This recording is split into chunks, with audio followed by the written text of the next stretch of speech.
ನರೇಗಾದಲ್ಲಿ ನಡೀತಾ ಇದೆಯಾ ಬ್ರಹ್ಮಾಂಡ ಭ್ರಷ್ಟಾಚಾರ? ಇದಕ್ಕೆ ಪುಷ್ಟಿ ಕೊಟ್ರ ಪಿಡಿಒ ಶೀಲಾ.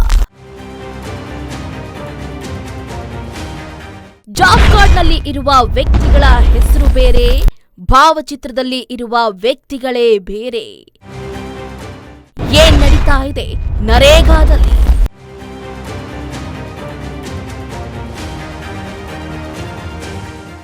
ಉತ್ತರ ಕೊಡಿ ಸೋಲದೇವನಹಳ್ಳಿಯ ಪಿಡಿಒ ಶೀಲಾ ಅವರೇ.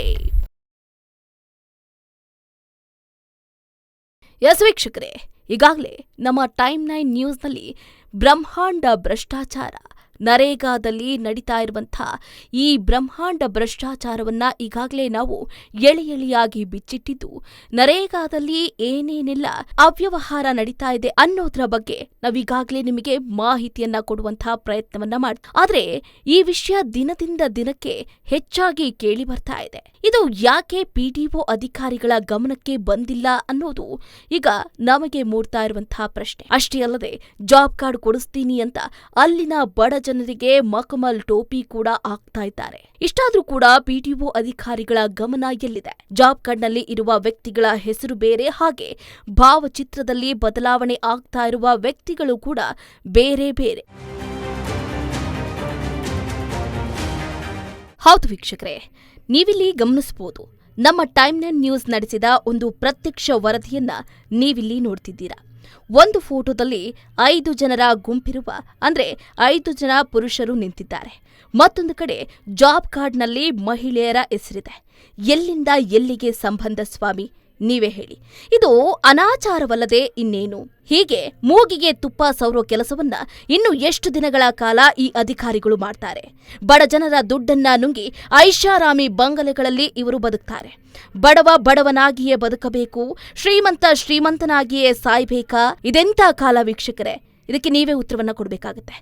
ಒಂದು ಕಡೆ ಇದಾದ್ರೆ ಮತ್ತೊಂದು ಕಡೆ ಇದೆಲ್ಲದಕ್ಕೂ ಕ್ಲಾರಿಟಿಯನ್ನ ಪಡ್ಕೊಳ್ಳೇಬೇಕು. ಹಾಗೆ ಪಿಡಿಒ ಅಧಿಕಾರಿ ಕೂಡ ಇದರಲ್ಲಿ ಶಾಮೀಲಾಗಿದ್ದಾರಾ ಇಲ್ವಾ ಅನ್ನೋದನ್ನ ತಿಳ್ಕೊಳ್ಬೇಕು ಅಂತ ಪಿಡಿಒ ಅಮ್ಮನಿಗೆ ಫೋನ್ ಮಾಡಿದ್ರೆ, ಮೊದಲ ಕರೆಗೆ ಪ್ರತಿಕ್ರಿಯಿಸಿದ ಪಿಡಿಒ ಅಧಿಕಾರಿ ಒಂದು ಕ್ಷಣ ತಲ್ಲಣರಾಗ್ತಾರೆ.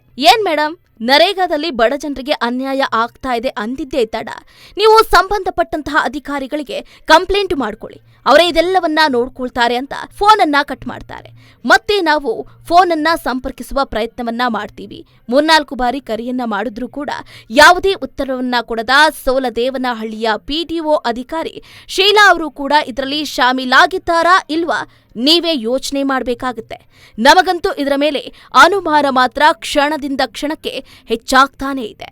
ಒಬ್ಬ ಪಿಡಿಒ ಅಧಿಕಾರಿಯಾಗಿ ಮಾಧ್ಯಮ ಪ್ರತಿನಿಧಿಗಳಿಗೆ ಹೇಗೆ ಉತ್ತರಿಸಬೇಕು ಅನ್ನುವಂಥ ಮಿನಿಮಮ್ ಕಾಮನ್ ಸೆನ್ಸ್ ಇಲ್ಲ ಅಂತಂದ್ರೆ ಈ ಅಧಿಕಾರಿ ಹುದ್ದೆಯಲ್ಲಿ ಇರುವುದಕ್ಕೆ, ಈ ಪಿಡಿಒ ಅಧಿಕಾರಿ ಉತ್ತರವನ್ನ ಕೊಡ್ಲಿಲ್ಲ ಅಂತಂದ್ರೆ ಈ ಪಿಡಿಒ ಅಧಿಕಾರಿಯಾಗಿ ಇವರು ಮುಂದುವರಿಯೋದಕ್ಕೆ ಲಾಯಕ್ಕಿದ್ದಾರಾ ಇಲ್ವಾ ಅನ್ನೋದನ್ನ ನೀವೇ ಯೋಚನೆ ಮಾಡಿ.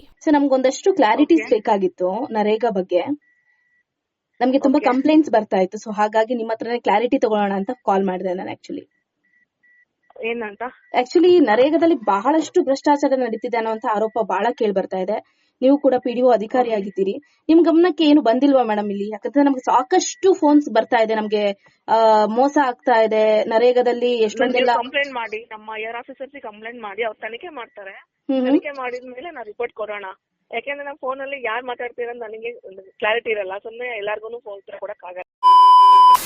ಕಂಪ್ಲೇಂಟ್ ಮಾಡಿ, ನಮ್ಮ ಐಆರ್ ಆಫೀಸರ್ಸ್ ಕಂಪ್ಲೇಂಟ್ ಮಾಡಿ ಅವ್ರು ತನಿಖೆ ಮಾಡ್ತಾರೆ. ತನಿಖೆ ಮಾಡಿದ್ಮೇಲೆ ನಾವು ರಿಪೋರ್ಟ್ ಕೊಡೋಣ.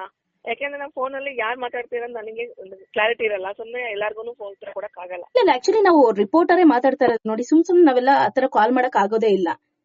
ಒಂದು ಚಾನಲ್ ಹೆಸರಿಟ್ಕೊಂಡು ಆತರ ಕಾಲ್ ಮಾಡಕ್ ಆಗಲ್ಲ ಮೇಡಮ್. ಹಲೋ.